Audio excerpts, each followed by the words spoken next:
Saludos a todos, ya que hemos ido hablando de lo que es la interferencia y cómo las diferentes maneras que ocurre esta interferencia afecta a los cultivos, como la competencia, la alelopatía y el parasitismo. Vamos a enfocarnos en esta presentación específicamente la competencia, ya que es la manera en que más comúnmente encontramos que las malezas afectan los cultivos. Primero debemos definir lo que es el nicho. El nicho es un lugar que posee los requisitos específicos y necesarios para una especie sobrevivir. Y esto es el caso de los cultivos y las malezas. Siempre están coexistiendo en el mismo lugar y los recursos son limitados. Entonces las especies, ¿verdad?, con mejores atributos, pues va a adquirir estos recursos y obviamente pues va a dominar. Ya que las malezas son de crecimiento rápido y tienen buen sistema radical, pues pueden competir bastante eficientemente en contra del crecimiento, ¿verdad? O limitar el crecimiento del cultivo. Por lo tanto, si el nicho es compartido entre cultivo y maleza, la competencia sí es posible. Y esta es la manera en que las malezas afectan directamente a los cultivos. Ok, entre los factores que afectan esta severidad entre cultivo y maleza están el complejo de especies. Usualmente los pastos anuales son las más competitivas.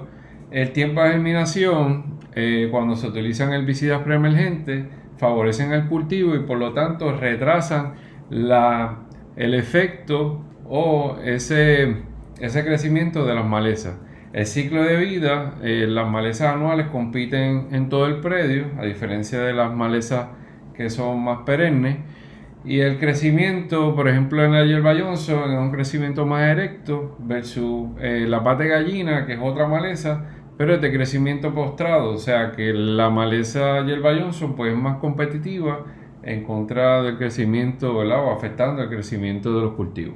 Otros factores que también afecta esta competencia entre cultivo y maleza está el espacio de hilera. Entre más ancha, ¿verdad?, ese espacio de hilera, pues obviamente pues vamos a tener mejor penetración de luz solar y por ende pues mayor competencia de las malezas contra el cultivo. El periodo de competencia depende, ¿verdad?, de cuánto tiempo está ejerciendo esa maleza ese efecto sobre el cultivo. Y la densidad de las malezas se dice, ¿verdad?, que 150 plantas de hierba Johnson por pie cuadrado causan una pérdida en el cultivo de cebolla y reducen hasta un 50% el cultivo de maíz y de soya. Así que con solamente algunas plantas, pues usted puede causar unos efectos que no se pueden recobrar a la hora de usted cosechar los cultivos. Ok, en el manejo de maleza están lo que llamamos periodos críticos de maleza.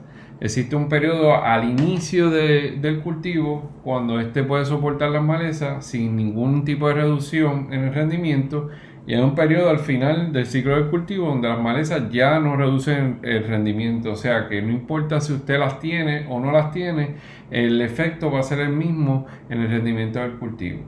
En medio de estos dos periodos, pues está el periodo, lo que llamamos comúnmente como el periodo crítico de competencia. Y esta gráfica, ¿verdad?, de unos estudios que se hicieron con el cultivo del lino, que es utilizado, ¿verdad?, para aceite y para producir tejido, pues aquí usted puede ver en el eje de X los días desde la siembra y el rendimiento del cultivo. Y ustedes pueden ver, ¿verdad?, cuando se dejó enmalezado en los predios versus cuando estuvo desmalezado esos predios, ¿verdad?, del cultivo del lino. Y ustedes pueden ver, ¿verdad?, que al comienzo usted puede ver una reducción paulatina de rendimiento del cultivo cuando los predios están enmalezados versus obviamente, ¿verdad?, cuando el predio no tiene malezas, pues el rendimiento tiende a aumentar. Pero si ustedes pueden observar aquí, ¿verdad?, ronda, ¿verdad?, del 40 a un 100%.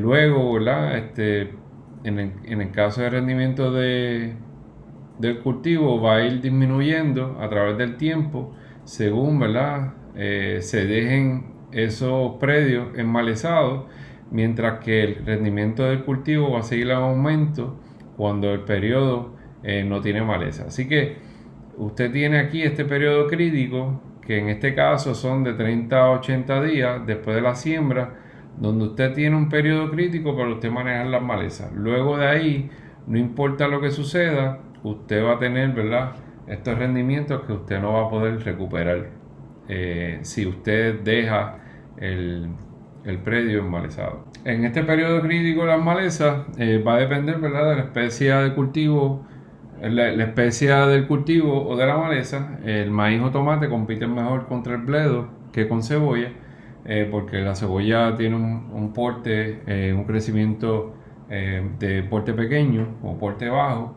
El ambiente depende, ¿verdad?, del agua, la temperatura, luz, el tipo de suelo, nutrición en el suelo y la densidad de las malezas. Así que este periodo crítico va a depender de todos estos factores. Aquí tenemos algunos ejemplos de algunos periodos críticos que se han podido establecer para cultivos de Puerto Rico.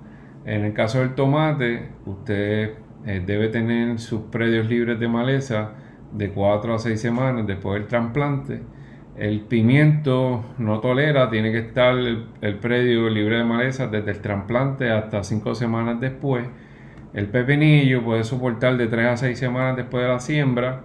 La cebolla no tolera competencia con las malezas, así que el primer mes es bien crítico del establecimiento de este cultivo. La sandía, pues a partir de las 3 semanas después de la siembra o del trasplante. Así que siempre, ¿verdad?, es un periodo, fluctúa, ¿verdad?, depende del porte, depende del crecimiento del cultivo, cuánto es que puede tolerar ese cultivo con el predio con maleza. Aquí tenemos el efecto de la densidad de las malezas en los cultivos.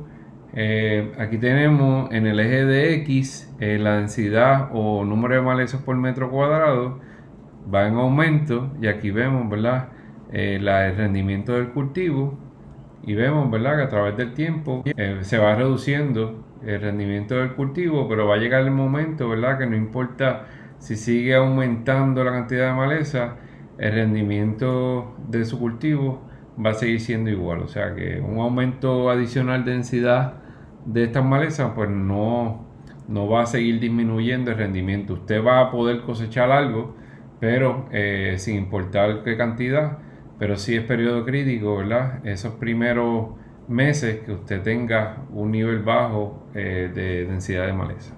Ok, aquí tenemos dos casos. En el caso A, la germinación de maleza ocurre 2 semanas luego del cultivo para luego competir el resto de la temporada, y en el caso B, ambos germinan al mismo tiempo, tanto las malezas como el cultivo, y a las 3 semanas las malezas son controladas con herbicida. Entonces le hago la pregunta: ¿cuál de los casos se limita la producción del cultivo? El caso B es el más competitivo, por lo tanto la producción del cultivo se reduce más. ¿Por qué? Porque la competencia es mayor en las primeras semanas de establecimiento del cultivo. Miren aquí, el cultivo de maíz, algodón, maní, arroz y soya, y aquí cualquier maleza que germine luego de este periodo no va a afectar el cultivo. O sea que usted en el maíz tiene que mantener libre de maleza las primeras 3 semanas de establecimiento del cultivo. En el caso del algodón, 6 semanas, el maní 4, el arroz 3 y la soya 3. Así que todo depende del cultivo. Usted va a tener este periodo crítico que debe estar libre de maleza. Luego de ahí, no importa lo que usted haga en sus predios, el rendimiento no se va a ver afectado. Muchas gracias. This work is supported by the USDA National Institute of Food and Agriculture, distance education grants for insular areas,